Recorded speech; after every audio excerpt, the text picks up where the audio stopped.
Cardinals Corner from Arizona Sports. Cardinals Corner from Arizona Sports with Tyler Drake and Lauren Koval. Hey everybody, welcome back to this week's episode of Cardinals Corner. I'm Lauren Koval and joined as always, but not always in studio, Tyler Drake. Tyler, how are you doing today? What's up? I'm doing good. Yep, still on baby watch. We're getting, today's actually, due date is right here. So we are about there, just waiting for Baker to show up. So, yep, sorry I can't be in studio, but who knows? Maybe I will still be there Sunday. We're still waiting to see, but I would have expected him to be here already by now. I'll tell you right now. But I'm glad that we can have at least one more episode of Cardinals Corner. So yeah, especially this week's. Me too. We have a lot to dive into with the return of Jayden Daniels and Kliff Kingsbury. They both spoke this week because the Commanders actually left their Monday Night Football game and flew straight to Arizona, and they've been practicing at an all too familiar destination. That's ASU and their football facilities. Yeah, I had a couple fans actually not text me, but hit me up on Twitter asking where they were practicing so they could go heckle them a little bit. But interesting. A lot of things, not a lot of things were said. I think a lot of people expected to hear kind of what we got from them. Obviously, Jayden said that this was a good stepping stone, good foundation of where he is, where he got to today, NFL player. Obviously, that was his first step before going to LSU, getting the Heisman, moving on. Then Kliff, obviously, talked about how it was just a lot of positive memories out here. He thanked Michael Bidwell. He still has his house out here, the famous house. I wonder if the lion is still hanging up. But yeah, he actually still said, yeah, guys like James Conner, Budda Baker, they still inspire him to this day. So a lot of good things from Kliff. I can tell you, though, I bet you he really, really wants to get this one. And I can tell you probably a lot of Cardinals fans and a lot of Cardinals probably want to get this one, too. He did say something I found interesting during his media availability today, besides the fact that he still owns the infamous draft house. It's that he said something along the lines of, I'm paraphrasing here, but that he banked his career on the success of Kyler Murray. That sort of he threw all of his chips into Kyler Murray working out. And he obviously has for the Arizona Cardinals because he's still here and Kliff isn't anymore. Yeah, 100%. I think we can see that especially with how Kyler has adapted to this new offense, new regime. The little things like changing his footwork and things like that. I think that shows you kind of, Kyler. It wasn't about having one head coach or the other. Like Kyler can thrive in any offense, but I think we now see like this is kind of the blueprint that he needs, an offense where he doesn't have to be Superman.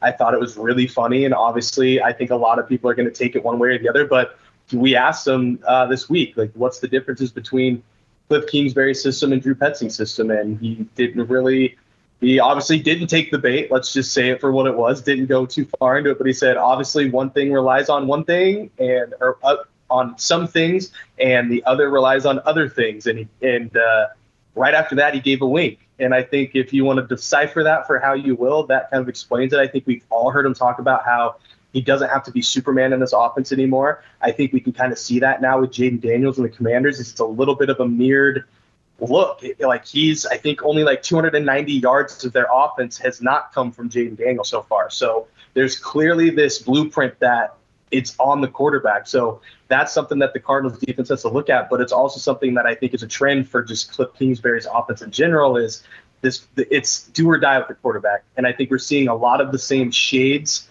that we saw with Kyler early on, but obviously they have changed things. Dan Quinn, I think, being a head coach and having Kliff as the OC, I think has integrated some more traditional looks too. But I still think there is some similarities there, especially when it comes down to utilizing the quarterback through the air and on the ground. They're finding most of their yards offensively with Jayden Daniels, especially that Monday Night Football game that just happened. His level of execution was downright damn near perfect. How he looked out there on the field. And I think it stunned a lot of people in just the caliber of NFL quarterback he could be so quickly. Yeah, for sure. I think it stunned a lot of people, especially out here, that had watched him at ASU, because he had some flashes early on, but I think towards the end, a lot of people were kind of not unimpressed, but they didn't really see that same spark. And I think he really is showing that this guy can be one of the next, generations of NFL quarterbacks where, I think compared to everybody else, he's the top dog. I mean, I think going into this game, Jayden Daniels is probably your rookie of the year, like your leader in that clubhouse right now, just given he's been a little more consistent. I think Marvin's still in that conversation. I think Malik Neighbors is in that conversation. But I do think that quarterbacks are going to get looked at more in that regard for those awards. So, yeah, I mean, Jayden's really taking this thing and running with it. And that just vacuum of rookie quarterbacks, like, there's really nobody close to him right now, and it just really seems like he's gelling and understanding what this offense needs from him. There were some shades on that Monday Night Football game that reminded me of a Kliff Kingsbury run offense. There was specifically a play in which you could tell that Kliff was late on getting the play to Jayden Daniels. He's grabbing the sides of his helmet and tapping it, give me the call. I'm ready for it. Looking over at the sideline, and Kliff is sort of nonchalantly signing back to him that he will get it to him. He just needs a minute. And that sort of reminded me of Kliff here with the Arizona Cardinals and what it was like to have him as our coach. Yeah. And I thought, obviously listening to him talk this week, I was just hearing him. It was like, wow, we're back to old Kliff. And I thought he gave a little more than I expected him to give when he was talking about Arizona. I thought that was, obviously good of him to say that, nice things. Obviously, you're not going to dog your past, employer, especially NFL. Everybody knows everybody. Small world. But I did think, he said a little more than I expected, so that was a good thing. But yeah, definitely had a flashback of oh yeah, I remember him walking in every morning and same just calm demeanor, didn't say much, and it's just such an opposite now with JG walking in where he's clapping and hooting and hollering and happy Monday and what do we got? Blah, blah, blah. It's just such a polar opposite. It's wild. Yeah, and I think those polar opposites were kind of on the forefront this week as Kyler was, I think it's fair to say, coy about the reunion with Kliff Kingsbury, very much talking about it being back of mind, not something he wanted to focus on. The past was the past, besides maybe throwing the little cheeky wink in there about the differences in the offenses, where Kliff felt much more available and open to talking about his time here in Arizona and what it did for him and how heading back to college was beneficial for him coming back to the NFL. It's really felt like it's sort of, paraphrasing here, but restarted his career for him. And because of that, the Commanders have seemed to be such a offensive powerhouse recently. Their defense, not spectacular, middle of the pack to lower end there on the defensive side of the ball. So what do you think the Cardinals defense has to do this week to try to stop Jayden Daniels? It's tough because we just watched week one. We watched Josh Allen really do whatever he wanted. I think Josh Allen is a very different quarterback than Jayden Daniels. I think he's a guy who kind of gives you shades of old Ben Roethlisberger. Well, he can try to run you over, whereas Jayden, I think, he's not as big. He's going to take a couple hits more than the other guy. But I really think it's really being diligent in the details. I think it's really getting him confused, throwing him some looks maybe he hasn't seen. Maybe just giving him a different look right before the ball snap. Just little things like that to throw him off. Maybe send some different guys, have Mac Wilson get some more pass rushes in there because I think he's really effective coming off the edge. And then I think it's really about this pass rush, obviously getting some pressure on Jayden, but making sure that they have a plan once he scrambles out, once he gets out of the pocket, because they can get there. They can get those pressures. But if he runs out and gets 20 yards, it's for nothing. Like, who cares what you did? So I think that's the big thing. They've got to be able to get the pressure, but not let him escape for a 30-yard run at the end of the day, because those are those explosive plays that are going to kill you at the end. And sitting back now, heading into week 4, it's a lot easier to look back on what the Cardinals had done against Josh Allen and see that defense actually stacked up really well against them. The Buffalo Bills look like possibly the best team in the NFL, if not second best at this rate. And so it's impressive that they could contain someone like Josh Allen. Now, moving forward, I hope that they use that same mentality and skill set going up against Jaden Daniels, because like you said, applying pressure off the edge specifically is going to be really important in containing him. But he has the ability to run like very few quarterbacks in the league. It sort of looks like he leans into it, maybe even a little bit too soon. His pocket starts to collapse and he goes, oh, okay, I'm getting out of here. I know I've got the legs. I know I've got the ability to rush downfield for it. So it's going to be interesting to see if the Cardinals can throw some little disguised looks in there too, just to confuse him in a way he may not have seen in college at ASU or at LSU. And they're going to have to do it without a guy like Justin Jones, because he's out for the season with with the triceps injury that he suffered last week against the Lions. So they're going to really need some guys, especially on that front, to step up, like a Dante Stills, LJ Collier. I really like what Stills brought in that second half. I really like what that defense brought in the second half against the Lions. So there's potential there for them to, get under the skin a little bit. I think through 3 weeks, I think Jaden's has exceeded a lot of expectations. Can he continue to do that, or can the Cardinals really give him something different and, really kind of make a statement of their own against the team that a lot of people are talking about right now? And to back up your point on the injury report there, we got a new injury report that came out. A lot of good things, a lot of people going back to being full participants, Dennis Gardeck, Budda Baker, and a few eyes to keep on the limited participant section, which did contain Marvin Harrison Jr. and Kelvin Beachum. Yes.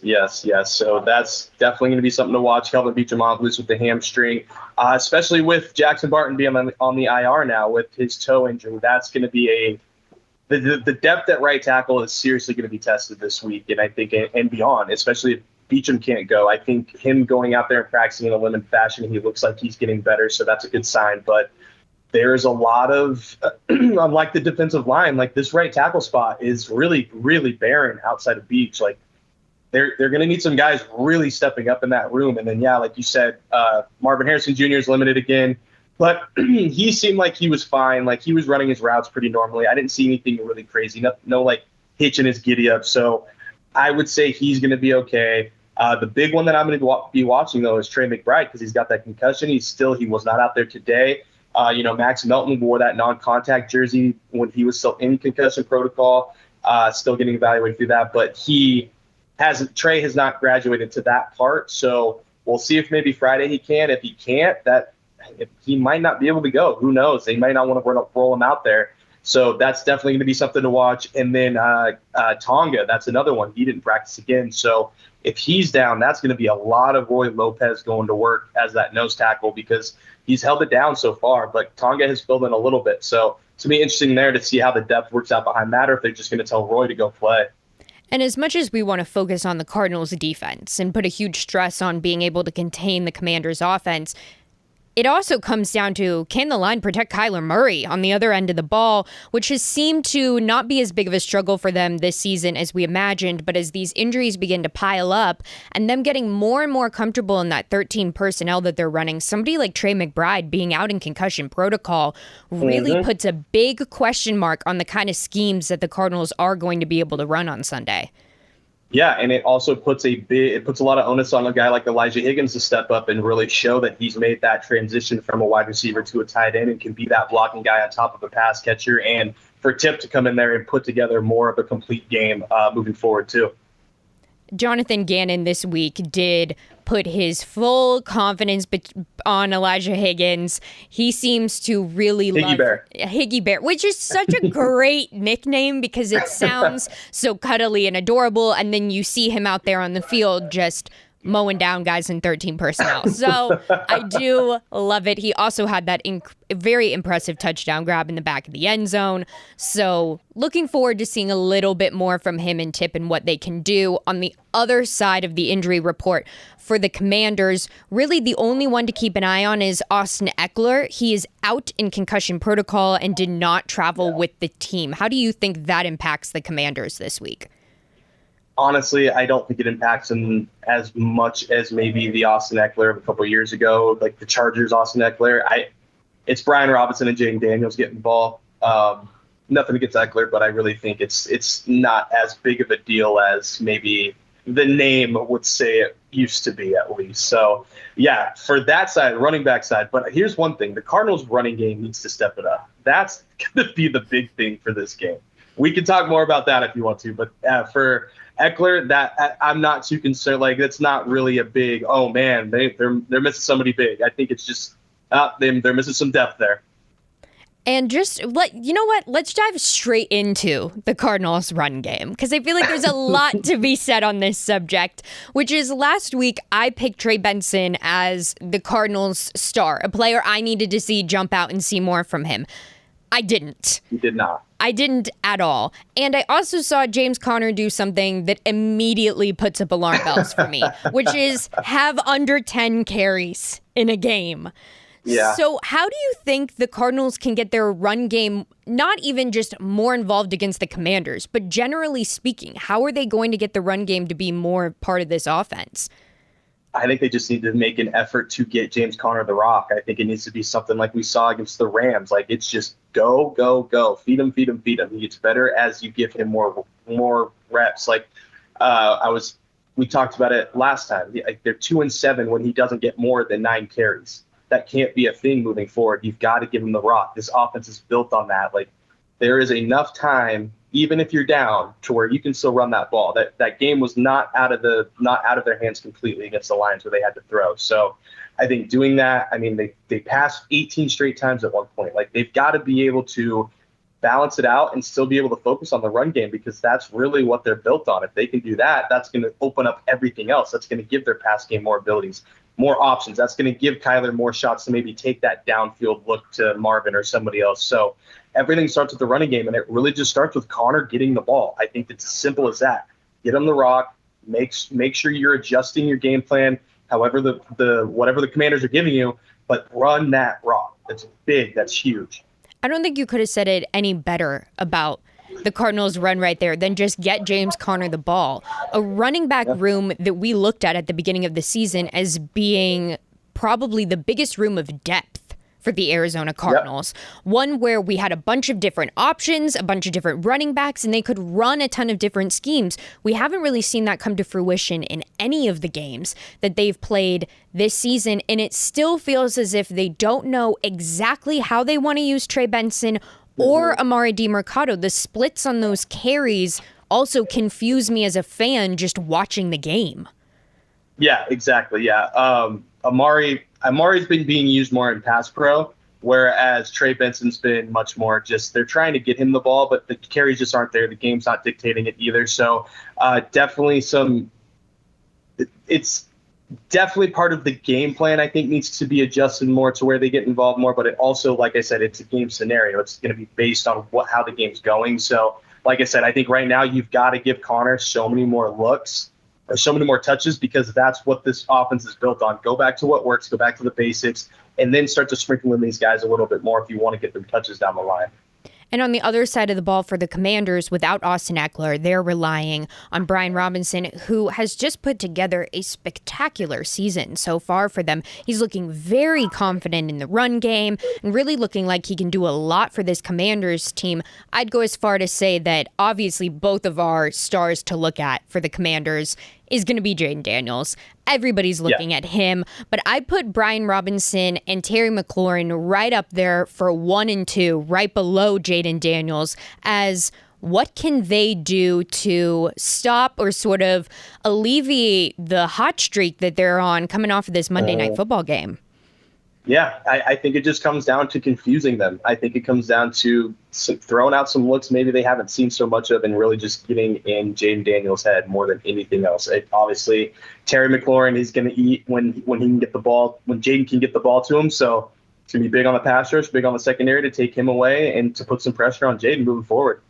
Terry McLaurin is a pretty underrated wide receiver in my eyes. He's been in the league for a little while. He's very comfortable. He just hasn't had very great QBs throwing him the ball. If you go back and look at the years that he's been in the league versus the quarterbacks that have been throwing him the ball, it's no wonder he's sort of a unsung hero in the league, if you will. That might be a little bit too high of praise, but he's definitely somebody to keep an eye on, and also playing a position on the field where the Cardinals still have some question marks as to stopping teams' number one wide receivers. So I'm going to be intrigued what kind of coverage and how they can stop Terry. Yeah, definitely. And Terry, for some reason, I always have him on fantasy football team too. It's weird. I feel like it's because if you're going to pick up anybody from the Commanders offense, it's going to be over him. The past few years, it's going to be him. Yeah. All right, well, let's dive right into it. Predictions for this Sunday's game. Tyler, why don't you kick it off for us? All right. I think a lot of points are going to be scored. I think both these defenses are going to be tested. Let's go. Oh, I said before we started that the Cardinals are going to put up a 40-burger, but I'm going to go 38-30 Cardinals. Okay, as close to the 40-burger as they could get. I'm going to take a little bit more of I don't want to say reasonable approach, because nothing's reasonable in the NFL these days, but I'm going to take a little bit more of the Cardinals offense does what they need to do to get it done. Maybe they're a little bit more fired up because of the return of Kliff.